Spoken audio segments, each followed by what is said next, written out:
বাঙালির শ্রেষ্ঠ উৎসব কোনটা? না না না, দুর্গা পুজো না, কারোর বিয়ে।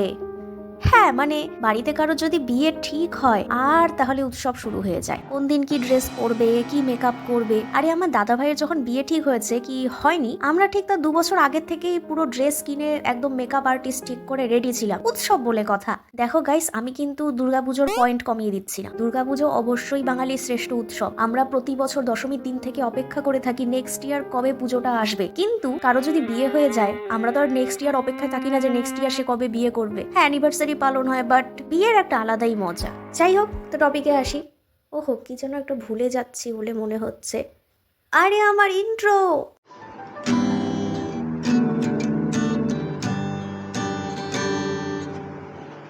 মানে গাইস, আমি না নোটিস করেছি যে যখন আমাদের কলেজ লাইফটা প্রায় শেষের দিকে ছিল, তখন থেকেই না হঠাৎ আমার ক্লাসমেটের মধ্যে সবার মধ্যে একটা নতুন ট্রেন্ড চালু হয়ে গেছে, কে কাকে বিয়ে করতে পারে।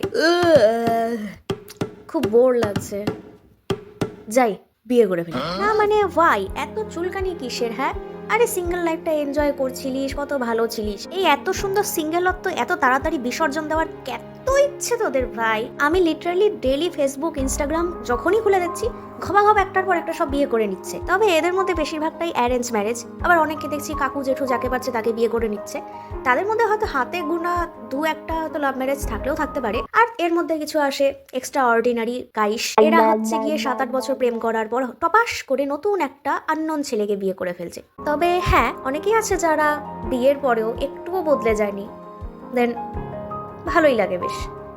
তো এনিওয়ে, কারা বিয়ে করছে কি করছে করুক গিয়ে, আমার কোনো সমস্যা নেই। জাস্ট আমার একটাই সমস্যা যে এরা আমাকে না খাইয়ে নিজেরা টমাটো বিয়ে করে নিয়েছে। তো আমার বাড়িতেও এই এখন না এই বিয়ের ট্রেন্ড ফলো করতে উঠে পড়ে লেগেছে। তার মধ্যে আছে আমার বন্ধুরা। জানি না এরা আমাকে কি ধরনের কোন জাতের লুইচ্চা মনে করে। আমি নন বিবাহিত জন্য এমন ভাব করছে যেন সমাজের বিশাল কোনো ক্ষতি হয়ে যাচ্ছে, লাইক সূর্য চন্দ্র নিজেদের রাস্তা পাল্টে দিয়েছে, এইখানে এই মঙ্গল গ্রহের প্রভাব পড়েছে, মাথার উপর অলরেডি শনি রাখছে। আমার বিয়ে, আমি বিয়ে করতে চাই না, এদের এত লাফালাফি কেন?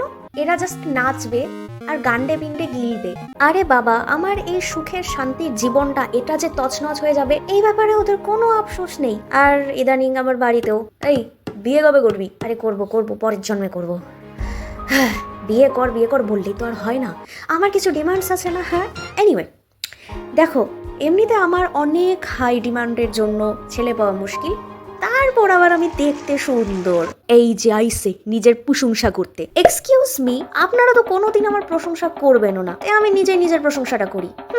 আর যদি কোনো ছেলে একটু বেশি আমাকে নিয়ে মাথা ঘামাচ্ছে, আমাদের সিক্সথ সেন্স একটু অন্যরকমের হয়, আমরা বুঝতে পারি যে এই ছেলেটার কিছু গড়বড় আছে। আর আমি তো সবার আগে সেটাকে ব্লক, যে ধুর এত প্যাচালকে সহ্য করে ভাই। এই যে কেমন আছো, কি করছো, কি দিয়ে খেয়েছো, কটা অক্সিজেন নিয়েছো, ধুর। তারপর যদি অ্যাক্সিডেন্টালি রিলেশনে যাই তো হয়ে গেল।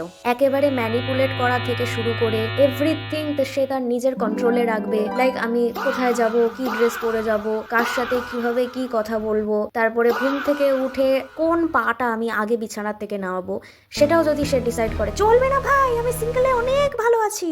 এই তুই সিঙ্গেল হয়ে ভালো কিভাবে থাকিস? মানে তোর মাঝে মধ্যে মনে হয় না যে লাইফে একজন পার্টনারের দরকার? এই শোন, যেই মেয়ে সারাদিন ছবি আঁকে, যার কিনা লাইফটা কন্টেন্টে ভর্তি, আমার কন্টেন্টটা লাইফে ভর্তি, তো তার মাথায় সারা দিন আর কিভাবে নতুন ভিডিও বানাবো এইসব ভাবনা চিন্তা করার জন্য টাইম দরকার।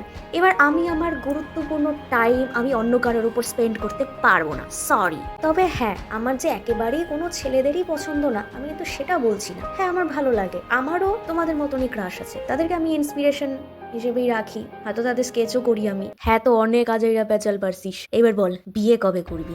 আরে বিয়ে জাস্ট একটা ক্রিপি সাউন্ড, বিয়ে জাস্ট এটা মুখে বললাম আর বিয়ে হয়ে গেল, এতটা ইজি না। আমার মতে একটা ম্যাচিউরিটি দরকার, ঠিক এমন একটা সময় যখন মনে হবে যে না, আমার জীবনে একটা পার্টনার দরকার, আমিও একজনের সাথে হাত ধরে সারাটা জীবন কাটাতে চাই। যেদিন আমার এই ম্যাচিউরিটিটা আসবে সেদিনই আমি বিয়ের জন্য মেন্টালি প্রস্তুত হব।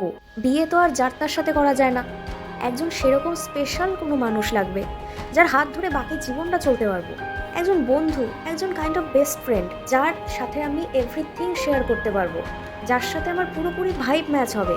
তো যাই হোক, এই বিয়ে করার মতো ম্যাচিউরিটি আমার এখনো আসেনি। আমি এখনো একটা 18 ইয়ার্স ওল্ড বাচ্চা, তাই আমি বিয়ের জন্য প্রস্তুত নই মেন্টালি। যেদিন প্রস্তুত হব সেদিন নিশ্চয়ই বিয়ে করব, কেননা আমার একার জীবনটা বরবাদ করে তো লাভ নেই, তার জীবনটার সাথে বরবাদ করতে হবে। সো আজ ভিডিও এখানেই শেষ করছি। তা চলি এনিওয়ে, চ্যানেলটা কিন্তু সাবস্ক্রাইব করে দেবেন।